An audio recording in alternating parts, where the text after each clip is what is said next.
Hey, my name's shawnshawn. I sold art on shawnshawn.co for 15 years. Today we're going to react to Greg Simkins.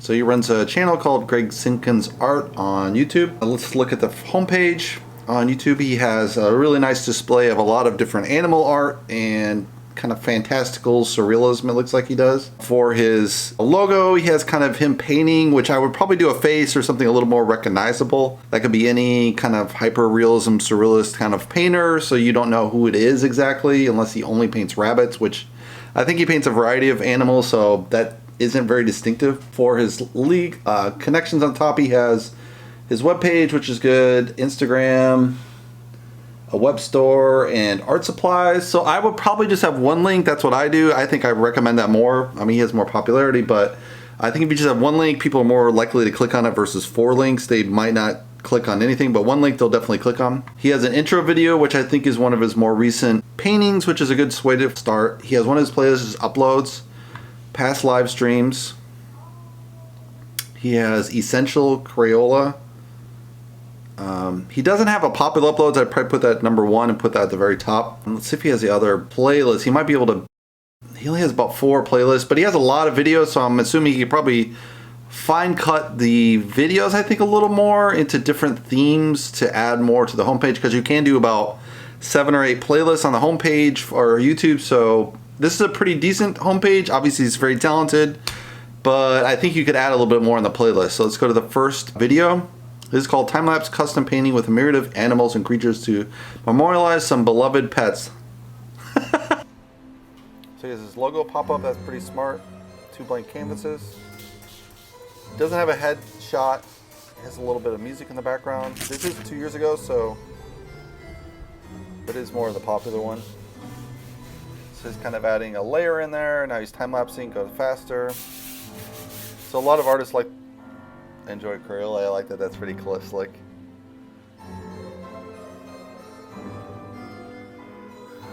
So he's adding some background, just kind of chopping it up. I'm not sure why he paints brown on the bottom if he's going to go over it with grays, but I think it gives a little bit of a warm touch. A lot of people do that in the background. Kind of warms up the background that way. Alright, so he's going to do a mountain. So let's skip ahead a little bit more because this is 22 minutes. So now he's drawing a little more of the finer details. So he kind of rough sketches them in and then he fills it in.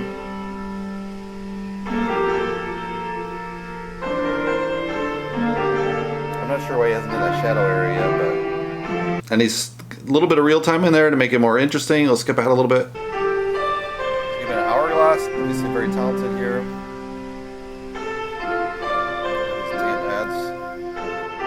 Chess piece in here. So surrealist work is kind of like that. You got this mysterious kind of all elements thrown in together. Maybe the Patreon likes chess, maybe that's why this is in here. I'm not really sure. He probably spent a lot of time playing chess, that's my guess. So let's skip ahead just a little bit more, guys. And add an apple in there. Must be a different painting because this looks different. So I think he's put 2 paintings in here, which I would probably recommend just doing 1 painting at a time per video. I've done 100 once, but generally I would just do 1 painting per video, I think. Really maximize your exposure because some paintings are better, so you might as well cut them up. Some really good detail here. Really skilled. He knows what he's doing. He kind of knows what he wants to do, what he wants to exaggerate. So really high level, so it's really cool. He's just kind of painting off the top of his head what he likes. And just creates it basically. He's mastered all the elements. So let's skip to the very end, see what this looks like. Hopefully it's not another video, but it might be another painting, who knows. It's another painting. Oh well, I guess we missed that part. Well, this has the... No, maybe it's all 1 painting, I don't know. A lot of different elements, really amazing stuff here. There's definitely not an apple in this one, so there must have been 2 paintings, I guess. That's kind of weird. It's really, really amazing stuff. Like surrealist. I'm always surprised there isn't more surrealist work because it's so cool. And there's just so much stuff you can put in there, and you'll be like, what is this magical world you're creating? What does it mean, you know? So it's a really cool way to end the video, I think. Really strong. So it's a little trip stitch. This one is called An Octopus's Journey into Strange Worlds. In this painting, The Escape Artist. Hey everybody, so I was recently alerted that my video, The Escape Artist from 2019, was partially blocked in many places around the world due to some music copyright issues, so I decided to re-edit it. I love this painting and I want to make sure that it is always available to view. Stay tuned through the end, as I have added some bonus content shot by my friend Birdman Photos, which includes a pre-show walk around of my gallery. Yeah, this is one of the key issues. Is when YouTube first came out, I was part of the earlier crew and they weren't really tight on copyright and music. So one of my earliest video, I had all kind of like copyright music. I was playing a radio in the background. I had no idea, right? I was just starting. But then as YouTube got really big, they started really cracking down. You got any element of any copyright music, they're just gonna like take out all the sound, which is crazy because if you have sound mixed with music, that means that your whole voice is gone. And it's just, I think it's really overstepping the boundaries for the artist. You know, if they want to take away all the rights to the monetization, I don't have a problem with that because the music's have a talented career and they've developed their music. So they should probably get the rights to that monetization, I guess. But to have to redo a whole video and you lose all the voiceover just completely sucks. But it's the reality of videos. You got to really check that. Exhibition, The Escape Artist, as well as coverage of the actual opening event at Los Angeles' very own KP Projects Gallery. So he's using blue tape, which isn't really great, but this paint tends to get underneath blue tape. So it's kind of really sucky material. It's fine. Masking tape is better. I would only use blue tape really if you have kind of paper and you're layering paper, because then the blue tape will come off easier so it doesn't rip the paper. And generally masking tape is way better than blue tape. So he's creating a nice dramatic background. Let's skip ahead a little bit, guys. It's gonna fill it in. Oh my god, another ad. So he's putting classical music, so there's no copyright on this. Obviously it's done in the 1800s or something. I don't know if it's the best to go with this, but you know, patrons tend to have play classical at openings, so. And surrealism is kind of, I guess, goes with classical in a way, but I would say surrealist music goes with surrealism, right? You could probably get surrealist music from the 20s that would go better with it, but it's all personal choice what you put in there. Because classical goes more with academic painting, I would say, but surrealism academic is very close, I would say. Okay, let's skip ahead a little more, guys. It's really hot in here. Got some more dramatic. I got stupid ad, Jesus Christ. So he's using time lapse to make it really fast, which obviously has a lot of detail. So there's no point to do this real time. It would take 6 hours. Which, if you're a real dedicated student of his, you probably watch it. But most people don't want to see a 6-hour video. They just want to see 5-10 minutes and be on to the next video. It's a really great detail. Let's scroll ahead a little bit more, guys. Protagonist is a character called the White Knight, who's Ralph in my stories. He's a kid that gets stuck in the outside and grows up there and has to find his way. It's really cool because he has a little bit of street art blended in with this kind of medieval surrealist look, so it's a really cool thing. Around. So the main piece for the show is The Escape Artist, which is the same name as the show, which makes sense, I guess. Kind of wanted it to have like a main focused character kind of taking on the role of the escape artist. He's on his journey. The guy I had the idea like, would it be kind of familiar, different kind of to make his head like a stagecoach and have the actual character being the character inside the head of the character holding the egg that he's taking to protect. And there's some of my old characters I put in, and I've had repeat in different paintings just to keep the story going, like the strawberry octopus and my character Rook, who has now grown a mustache and he's a knight. I just wanted to be like the interaction of them protecting this egg. They have all this crew protecting this one singular thing. The strawberry octopus. It's really cool. He's got a lot of explanation of that, which I'll let you guys watch. The outside and in these paintings is time works differently there, and some of these creatures that have a clock are. It's always really smart too. You can see in his show he's set up a really large work, so those are kind of the key stone mega collector people are going to buy. And then he has much smaller work like 16 by 20. It looks like he might have really small 10 by 10, 8 by 10.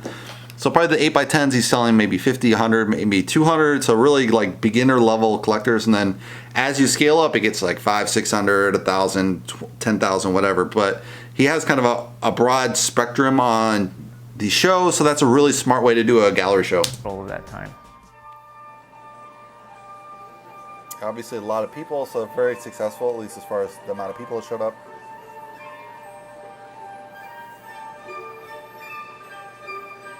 And he looks like a street artist before. He got into surrealism, which is really good because then he's already built on that, and then on top of it, he's doing surrealism now. So you kind of double scale it as far as starting street, make your name in the street, and then go to the fine art and really go to another level. It's really cool kind of crossover, you know, because a lot of people get stuck on the graffiti and they never go beyond it, and it's kind of like, dude, you should do fine art on top of it. You do both. There's no reason not to. I think in his case, he's probably transitioned completely out of graffiti, but you never know. Because at a certain level, you get too many felonies and the police are after you, so you have to get out. I guess a gallery probably did this for him. Third one is called YouTube's Biggest Art Collab, now with Greg Crayola Simkins. I have a sneaky suspicion about what this is, but... So he starts with the logo. He should do a... Well, here we are. I guess it's my turn to add to season 2 of YouTube's Biggest Art Collab. But what should I add to it? I've always been obsessed with knights and things from medieval times, but gosh, I guess I'll just start doodling around. So if you don't know, I own one of the prints from the first hugest, biggest art collab, so... See what comes up. This is pretty much how I start every painting, just get my sketchbook out and freeform funny ideas and weird thoughts. And once I start getting an idea down, I generally take a picture of it and put it in Procreate and doodle on it some more. Kind of, you know, refine the drawing. Some people ask me why I use Procreate or Photoshop, but, you know, I've been working with computers for my entire life, ever since I was 18. I'm 47 now, and working in the video game industry and all that back in the days, I just figured out shortcuts and ways to save paper. So, yeah, I'll doodle around on the computer and get my composition down that way, and then just take it to paint it later. Yeah, that's a really smart shortcut because you can spend a lot of time on paper, kind of readjusting the composition. You start here, and you're like, no, it's actually better here. You painted that over, you start over here. So you can waste a lot of paint if you don't get the composition right out of the gate correct. So it's really smart to do that probably digitally, especially for his level of detail. You probably need a lot more composition thinking around how you want things to flow. Here's an example of one of my favorite knights, the Good Knight from the painting of the same title from a few years back. I'm still not sure if it's going to be a knight in here, but... All right, let's skip ahead a little bit more, guys, because we got a lot to cover. Uh-oh. I think this is where he gets the actual collab open.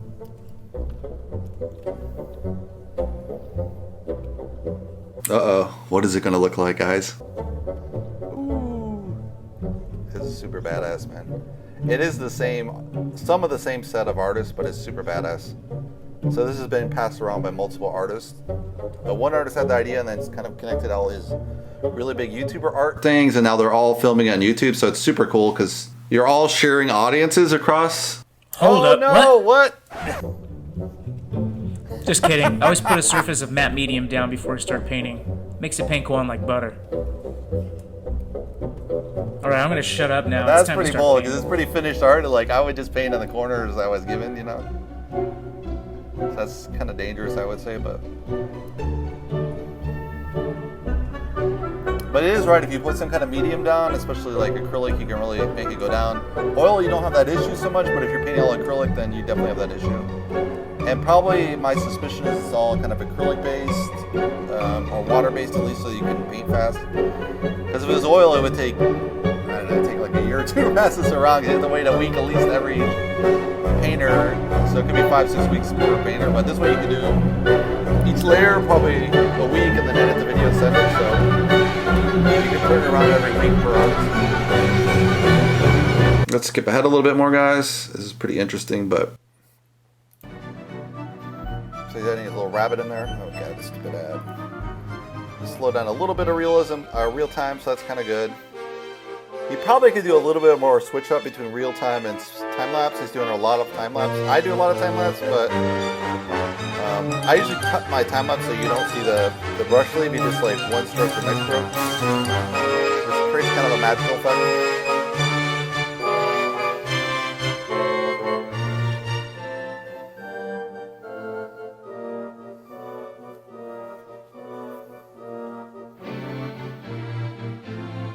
In this case, I can see a lot too. The digital thing would make a lot of help because you could scan that whole image in there, play around with how you do the rabbit, and then overlay it and not make any mistakes on top of that. But it's nice that he's bold with that, and he's actually going to overwrite over top of the jewelry or whatever that guy had painted earlier. Skip ahead a little bit more, guys. It's pretty interesting, but the point is to kind of see this fast, so I gotta chop it down and fit it within 20, hopefully. Oh, he has an actual watch. That's cool to kind of lay it out. Yeah, this is so hard to do a watch, especially the lettering, the Elgin. If he writes that, it's gonna be super hard. Probably, I'm assuming he's gonna skip the Elgin, but you don't really need that. But and he hazed it up. That's really cool. Broken glass.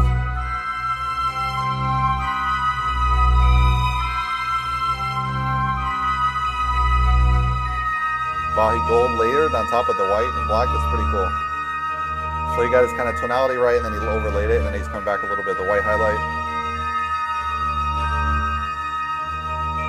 He's gonna add something else or what? Oh, he's adding the hands, I guess. Oh, got another stupid ad. Let's skip ahead a little bit more, closer to the end. Found world-building abilities through a series of books titled Dinotopia. It is his very world-building ability that spoke to me so much as a young artist. His process is one to watch and study as well. Okay, blah, blah, blah, blah. Let's get to the end here, guys. Super cool. And he ends again with his kind of his tagline, with his signature, which is kind of cool. So I think it's a pretty strong video. It's going to be really cool. Check out that. There's probably a whole series. You can probably watch that from the beginning, and then he's probably somewhere in the middle of this.